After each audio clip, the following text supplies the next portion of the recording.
High guys welcome back. So market വളരെ violent ആയിട്ട് movement ചെയ്യുവാണ്. ആൻഡ് ഞാൻ അതൊരു ട്രേഡ് എടുത്തു കഴിഞ്ഞിട്ട് ഞാൻ എക്സ്പ്ലെയിൻ ചെയ്യാം. ഞാനിവിടെ സെൻസെക്സിൻ്റെ put option out of the മണിയാണ് എടുത്തിരിക്കുന്നത്. 800 ക്വാണ്ടിറ്റി ഓർഡർ എക്സിക്യൂട്ട് ആയിട്ടുണ്ട്. ഓക്കെ, സോ മാർക്കറ്റ് നോക്കുവാണെങ്കിൽ ഞാനിപ്പോൾ ഔട്ട് ഓഫ് ദ മണിയാണ് ഞാൻ എടുത്തിരിക്കുന്നത്. നിങ്ങൾക്കിവിടെ കാണാൻ വേണ്ടി പറ്റും. അപ്പോൾ എന്തുകൊണ്ടാണ് out of the money? So market നോക്കുവാണെങ്കിൽ നിഫ്റ്റി നോക്കുവാണെങ്കിൽ ഈ ഒരു ഫ്ലാറ്റ് ഓപ്പണിംഗ് നടത്തി പിന്നീട് അപ്സൈഡിലോട്ട് ഒരു ബ്രേക്ക് ഔട്ട് ഇവിടെ നടന്നിട്ടുണ്ട്. അപ്പോൾ ഓൾറെഡി സെൽ എൻട്രി എടുത്തിരിക്കുന്ന ആൾക്കാരുടെ സ്റ്റോപ്പ് ലോസ് ഓൾറെഡി മാർക്കറ്റ് ഇവിടെ എടുത്തിട്ടുണ്ട്. അല്ലെങ്കിൽ എക്സ്പയറി ഡേയിലൊക്കെ ഒരുപാട് പൊസിഷൻ എടുത്തിട്ടുണ്ടാവും. അത് കഴിഞ്ഞിട്ട് ആ ഒരു ഡയറക്ഷനിലോട്ട് വളരെ ഷാർപ്പായിട്ട് ഒരു മൂവ്മെൻറ്റ് ഇവിടെ വന്നിട്ടുണ്ട്. അപ്പോൾ അതുകൊണ്ടാണ് ആ ഒരു ട്രേഡ് ഞാൻ എടുത്തിരുന്നത്. കാരണം മേ ബി മാർക്കറ്റ് നല്ലൊരു ബ്രേക്ക് ഡൗൺ ഇവിടെ നടത്തിയിട്ടാണ്. പ്രീമിയം വളരെ ഫാസ്റ്റായിട്ട് മൂവ്മെൻറ്റ് ചെയ്യുന്നുണ്ട്. അപ്പോൾ ഈ ട്രേഡ് ഒന്ന് ഹോൾഡ് ചെയ്യാം. ആ ഒരു ഹോൾഡ് ചെയ്യാൻ വേണ്ടി തന്നെയാണ് ഞാൻ out of the money choose ചെയ്തിരിക്കുന്നത്. അത് ഞാൻ പറയാം എന്തുകൊണ്ടാണ് ഔട്ട് ഓഫ് ദ മണി എടുത്തിരിക്കുന്നതും. ആൻഡ് നിഫ്റ്റി നോക്കുവാണെങ്കിൽ കഴിഞ്ഞ ദിവസത്തെ ഈ ഒരു ഡേ ലോ ജസ്റ്റ് ഒന്ന് ബ്രേക്ക് ഡൗൺ ചെയ്യാൻ വേണ്ടി നോക്കുന്നുണ്ട്. നോക്കാം.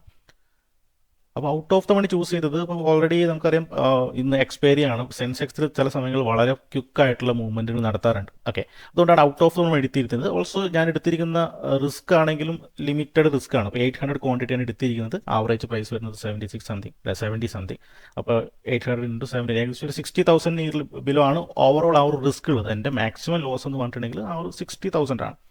കാരണം എക്സ്പയറി ആണ്. അപ്പം മേബി ഒരു ക്വിക്ക് റിവേഴ്സ് വരുവാണെങ്കിൽ അത് എൻ്റെ ഒരു എമൗണ്ട് ഞാൻ റിസ്ക് കൊടുക്കേണ്ടി വരും. ഓക്കെ, അപ്പം അത് ആ ഒരു എമൗണ്ട് അതിലൊരു കാൽക്കുലേറ്റഡ് റിസ്ക് എടുത്തിട്ടാണ് ട്രേഡ് എടുത്തിരിക്കുന്നത്. ഇനീഷ്യൽ റിസ്ക് അതൊരിക്കലും അങ്ങനെയല്ല, തിരിച്ച് റിവേഴ്സ് വരുന്ന സമയം പെട്ടെന്ന് നെക്സ്റ്റ് ചെയ്ത് മാറും. ഓക്കെ, ബട്ട് ഇതൊരു ഓപ്പർച്യൂണിറ്റി ആയിട്ട് ഞാൻ എടുത്തു. മേ ബി അപ്പ് സൈഡുള്ള സ്റ്റോപ്പ് ലോസ് എടുത്തിട്ട് മാർക്കറ്റ് താഴോട്ട് വരുവാണെങ്കിൽ maybe huge break down തന്നാലും ഹ്യൂജ് സെല്ലിങ് വരാനുള്ള സാധ്യതകളുണ്ട്. ഓക്കെ, അപ്പോൾ അത് മുൻകൂട്ടി കണ്ടിട്ടാണ് ഈ ഒരു ട്രേഡ് ഞാൻ എടുത്തിരിക്കുന്നത്. ആൻഡ് ആ ഒരു ബ്രേക്ക് ഡൗൺ അത്യാവശ്യം നല്ലതാണെന്ന് വിചാരിക്കുന്നു. അതുകൊണ്ട് തന്നെ ഈ ഒരു ട്രേഡ് ഒന്ന് ഹോൾഡ് ചെയ്ത് നോക്കാം. ഹോൾഡ് ചെയ്യുക മീൻസ് ബ്ലൈൻഡ്ലി ഹോൾഡ് ചെയ്യുക എന്നതല്ല, മാർക്കറ്റിൻ്റെ മൊമെൻ്റൊക്കെ നോക്കിയിട്ടായിരിക്കണം ഹോൾഡ് ചെയ്യേണ്ടത്. അല്ലെ, ഇപ്പോൾ അവിടെ നിന്ന് റിവേഴ്സിൽ വരുന്നുള്ള ഏതെങ്കിലും സിഗ്നൽ തരുവാണെങ്കിൽ ചെറിയ പ്രോഫിറ്റിലെങ്കിലും നമ്മൾ ബുക്ക് ചെയ്തിരിക്കണം. അതായത് ഈ കിട്ടിയ പ്രോഫിറ്റ് അത് അത്യാവശ്യം വലിയൊരു പ്രോഫിറ്റ് ആണ്. അപ്പോൾ ഈ ഒരു കിട്ടിയ പ്രോഫിറ്റ് നമ്മൾ വലിയ ലോസിലോട്ട് കൊണ്ടെത്തിക്കാൻ പാടില്ല. അല്ലെ, നമുക്ക് ആ ഒരു ഗ്രീഡ് എന്ന് പറഞ്ഞൊരു ഓപ്ഷനുണ്ട്. മാർക്കറ്റിൻ്റെ കാര്യങ്ങൾ മനസ്സിലാക്കണം. റൈറ്റ്, അതുകൂടാതെ ഈ ഒരു ഓപ്ഷൻ ട്രേഡിംഗ് ഒക്കെ വളരെ ഹൈലി റിസ്ക്കിയാണ്. ഈ ഒരു വീഡിയോ കണ്ടിട്ടൊന്നും നിങ്ങൾ ഒരിക്കലും ബ്ലൈൻഡ് ആയിട്ടൊന്നും പോയിട്ട് എന്താണ് നാളെ തന്നെ പോയിട്ട് ഔട്ട് ഓഫ് ദി മണി അല്ലെങ്കിൽ സെൻസെക്സിലൊന്നും എടുക്കാതിരിക്കുക. ഹൈ റിസ്ക് ഉള്ള ഒരു ബിസിനസ്സാണ്. റൈറ്റ്, എസ്പെഷ്യലി ഡെറിവേറ്റീവ് എന്ന് പറഞ്ഞിട്ടുണ്ടെങ്കിൽ അത് നിങ്ങൾ എപ്പോഴും മനസ്സിലാക്കിയിരിക്കുക. ചെറിയ ക്വാണ്ടിറ്റിയിലൊക്കെ ട്രൈ ചെയ്യണമെങ്കിൽ വളരെ ചെറിയ ക്വാണ്ടിറ്റിയിലൊക്കെ ട്രൈ ചെയ്ത് നോക്കുക. ഈവൻ ഇന്ത്യൻ മാർക്കറ്റിലൊക്കെ ഇപ്പോൾ ഒരുപാട് റെഗുലേഷൻസും കാര്യങ്ങളൊക്കെ വന്നിട്ടുണ്ട്. അതിനനുസരിച്ചുള്ള പല മൂവ്മെൻറ്റുകളും പ്രീമിയത്തിലൊക്കെ കാണാറുണ്ട്. അപ്പോൾ അതൊക്കെ മുൻകൂട്ടി വേണം നമ്മൾ ഓപ്ഷൻ ട്രേഡിങ്ങിലോട്ട് വരുന്നതിന് മുൻപ് ഇതൊക്കെ ആലോചിക്കണം. എസ്പെഷ്യലി ഞാനൊക്കെ സ്റ്റാർട്ട് ചെയ്ത സമയത്ത് ഇക്വിറ്റിയിലാണ് സ്റ്റാർട്ട് ചെയ്തത്. ക്യാഷ് മാർക്കറ്റിൽ നിയർലി ഒരു 4 ഇയർ 4 വർഷത്തോളം ഇക്വിറ്റിയിൽ ട്രേഡ് ചെയ്തതിന് ശേഷമാണ് ഞാൻ ഓപ്ഷൻസിലോട്ടൊക്കെ വന്നിരിക്കുന്നത്. ഓക്കെ, അപ്പോൾ നിങ്ങളത് മുൻകൂട്ടി കാണുക. റിസ്ക് ഒരു കാൽക്കുലേറ്റഡ് റിസ്ക് എടുത്തിട്ട് ചെയ്യുക. അത് നമ്മുടെ ലൈഫിന് ബാധിക്കാത്ത ഒരു കാൽക്കുലേറ്റഡ് റിസ്ക് എടുത്തിട്ട് മാത്രം ട്രേഡുകൾ കൺസിഡർ ചെയ്യുക. അല്ല, ഒരിക്കലും ഈ ഒരു വീഡിയോ കണ്ടിട്ട് നിങ്ങൾ ഓപ്ഷൻ ട്രേഡിലോട്ട് വരാതിരിക്കാം. ഓക്കെ, സോ ഞാൻ ജസ്റ്റ് ഒരു എഡ്യൂക്കേഷൻ പർപ്പസിന് വേണ്ടിയാണ് ഈ വീക്ക് ഞാൻ ലൈവ് ട്രേഡിംഗ് വീഡിയോസ് ഞാൻ ചെയ്തിരിക്കുന്നത്. അപ്പം ഇനി എന്തായാലും ഞാൻ ലൈവ് ട്രേഡിംഗ് വീഡിയോസ് ഞാൻ ചെയ്യാൻ ഉദ്ദേശിക്കുന്നില്ല. ആൻഡ് ഈ ഒരു വീക്ക് ഞാൻ കണ്ടിന്യൂസ്ലി ലൈവ് ട്രേഡിംഗ് വീഡിയോസ് ചെയ്തിരുന്നത് ഒരുപാട് പേര് റിക്വസ്റ്റ് ചെയ്തുകൊണ്ടും ഒരു എഡ്യൂക്കേഷൻ പർപ്പസ് എന്ന രീതിയിൽ ചെയ്തതാണ്. അപ്പോൾ ഞാൻ എപ്പോഴും ട്രേഡിങ്ങിൽ ബിസിയുള്ള ഒരാളാണ്. ലൈക്ക് മൾട്ടിപ്പിൾ അക്കൗണ്ട്സിൻ്റെ ഞാൻ ഹോൾഡ് ചെയ്യുന്നുണ്ട്, സ്വിംഗ് ട്രേഡിങ് ചെയ്യുന്നുണ്ട്. റൈറ്റ്, അപ്പം ഒരുപാട് തിരക്കുകളുണ്ട്. ഓക്കെ, സോ അതിൻ്റെ ഇടയിലാണ് ഈ ഒരു വീഡിയോ നിങ്ങൾക്ക് വേണ്ടി ഞാൻ ചെയ്യുന്നത് തന്നെ. ആൻഡ് ഈ ഒരു വീഡിയോ കണ്ടിട്ട് ഞാൻ നേരത്തെ എപ്പോഴും റിപ്പീറ്റഡായിട്ട് പറഞ്ഞു, ഈ ഒരു വീഡിയോ കണ്ടിട്ട് നിങ്ങൾ ഒരിക്കലും ഓപ്ഷൻ ട്രേഡിംഗ് സ്റ്റാർട്ട് ചെയ്യാതിരിക്കുക. കറക്റ്റായിട്ട് നോളജ് കിട്ടിയതിന് ശേഷം മാത്രം സ്റ്റാർട്ട് ചെയ്യുക. അപ്പോൾ എന്തായാലും പ്രോഫിറ്റ് റണ്ണിങ്ങിലാണ്. ഒന്ന് വെയിറ്റ് ചെയ്ത് നോക്കാം എങ്ങനെയാണ് മാർക്കറ്റ് റിയാക്ട് ചെയ്യുന്നത് ഉള്ളത്.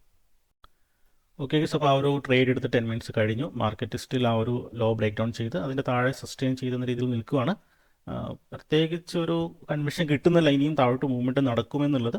മാർക്കറ്റ് ഇമ്മീഡിയറ്റ്ലി റിക്കവർ ചെയ്യാനുള്ള സാധ്യതകളുണ്ട്. റൈറ്റ്, ഒരു സഡൻ സെൽ ഓഫ് ആയിരുന്നു, ഒരു കണ്ടിന്യൂഷൻ വന്നിട്ടില്ല. നോർമലി ഒരു സെല്ലിങ് വരുന്ന സമയത്ത് നെക്സ്റ്റ് ഒരു 5 to 10 മിനിറ്റ്സിൽ കണ്ടിന്യൂഷൻ ഇല്ലെങ്കിൽ പ്രോബബ്ലി ഒരു റിവേഴ്സിനുള്ള സാധ്യതകളുണ്ട്. ഓക്കെ, സോ അത് ജസ്റ്റ് നിങ്ങൾ ഒന്ന് നോട്ട് ചെയ്ത് വെച്ചോ അങ്ങനെയുള്ള കാര്യങ്ങളൊക്കെ. ഓക്കെ, അപ്പോൾ ഞാൻ പ്ലാൻ ചെയ്യുന്നത് ഒരു ബ്രേക്ക് ഡൗൺ കൂടി വരുവാണെങ്കിൽ പ്രോഫിറ്റ് ബുക്ക് ചെയ്യാമെന്നുള്ളതാണ്. So waiting. അപ്പം സെൻസെക്സിൽ നിങ്ങൾ ട്രേഡ് ചെയ്യാൻ സെൻസെക്സിൽ ചെയ്യുന്നതിന് മുൻപ് നിങ്ങൾ നിഫ്റ്റിയിൽ ചെയ്യുന്നതാണ് ഏറ്റവും ബെറ്റർ. ഓക്കെ, സെൻസെക്സ് പിന്നീട് ഒരു അത്യാവശ്യം എക്സ്പീരിയൻസ് ചെയ്ത് ചെയ്യുന്നതായിരിക്കും നല്ലത്. നിഫ്റ്റിയിൽ സ്റ്റാർട്ട് ചെയ്യുക. നിഫ്റ്റി അല്ലെങ്കിൽ നിഫ്റ്റിയിൽ സ്റ്റാർട്ട് ചെയ്ത് കഴിഞ്ഞിട്ട് ബാങ്ക് നിഫ്റ്റിയിലോട്ട് മൂവ്മെൻറ്റ് ചെയ്യുക. അല്ലെങ്കിൽ നിഫ്റ്റിയിൽ തന്നെ കണ്ടിന്യൂ ചെയ്യുക, റൈറ്റ്. അത് കഴിഞ്ഞിട്ട് നിങ്ങൾക്ക് കുറച്ചുകൂടി എന്താണ് നോളജും അത്യാവശ്യം ഒരു ഡിസിഷൻസ് മേക്കിംഗ് ഒക്കെ ഫാസ്റ്റ് ആവുകയാണെങ്കിൽ നിങ്ങൾ സെൻസെക്സിൽ എടുത്താൽ മതി. ഓക്കെ, ആ ഒരു ഹൈ ബ്രേക്ക് ചെയ്തിട്ടുണ്ട്, 50K ക്രോസ് ചെയ്തിട്ടുണ്ട്. ആ ഒരു ബ്രേക്ക് ഔട്ടൊന്നും സസ്റ്റെയിൻ ചെയ്യുന്നത് കാണുന്നില്ല, ബ്രേക്ക് ഡൗൺ ഒന്നും. So I think it's better to exit. So ഞാനൊരു പ്രോഫിറ്റ് ബുക്ക് ചെയ്തിട്ടുണ്ട്, നിയർലി ഒരു 35-38 പ്രോഫിറ്റ്, റൈറ്റ്. സോ ഒരു ക്വിക്ക് ട്രേഡ് ആയിരുന്നു. ആൻഡ് ഞാൻ റീസൺ ഓൾറെഡി പറഞ്ഞിട്ടുണ്ട് എന്തുകൊണ്ടാണ് എടുത്തിരുന്നതും എന്തുകൊണ്ടാണ് ഔട്ട് ഓഫ് ദ മണി എടുത്തിരുന്നതും. ആൻഡ് അതുപോലെ മൂവ്മെൻറ്റ് നടത്തി, ബട്ട് ഒരു ക്വിക്ക് പ്രീമിയത്തിലുള്ള മൂവ്മെൻറ്റ് ഉണ്ടായിരുന്നു, അത് ഞാൻ ക്യാപ്ചർ ചെയ്തു, റൈറ്റ്. സോ ഇപ്പോഴും ഞാൻ റിപ്പീറ്റഡായിട്ട് പറയുന്നു, ഈ ഒരു വീഡിയോ കണ്ടിട്ട് ഓപ്ഷൻ ട്രേഡിങ്ങിലോട്ട് വരാതിരിക്കുക. ആൻഡ് ഇൻ കേസ് വരുവാണെങ്കിൽ ചെറിയ എമൗണ്ട് മാത്രം ഇട്ടിട്ട് ട്രേഡ് കൺസിഡർ ചെയ്യുക. സോ ഓക്കെ ഗൈസ്, അപ്പം ഇനി പുതിയ എഡ്യൂക്കേഷണൽ വീഡിയോസുമായിട്ട് നെക്സ്റ്റ് വീക്കിൽ വരാം. ലൈവ് ട്രേഡിംഗ് ഞാനിവിടെ സ്റ്റോപ്പ് ചെയ്യുവാണ്, റൈറ്റ്. എനിക്കറിയാം ഒരുപാട് പ്രാക്ടിക്കൽ നോളജൊക്കെ തരുന്നുണ്ട്, ബട്ട് സ്റ്റിൽ ഞാനത് സ്റ്റോപ്പ് ചെയ്യുവാണ്. അതിന് പകരം ഞാൻ എഡ്യൂക്കേഷണൽ വീഡിയോസ് ഞാൻ മാക്സിമം ആഴ്ചയിൽ ഒരു 2-3 വീഡിയോ വെച്ചിട്ട് ഞാൻ ഇടാൻ വേണ്ടി ശ്രമിക്കാം. So thank you, bye bye.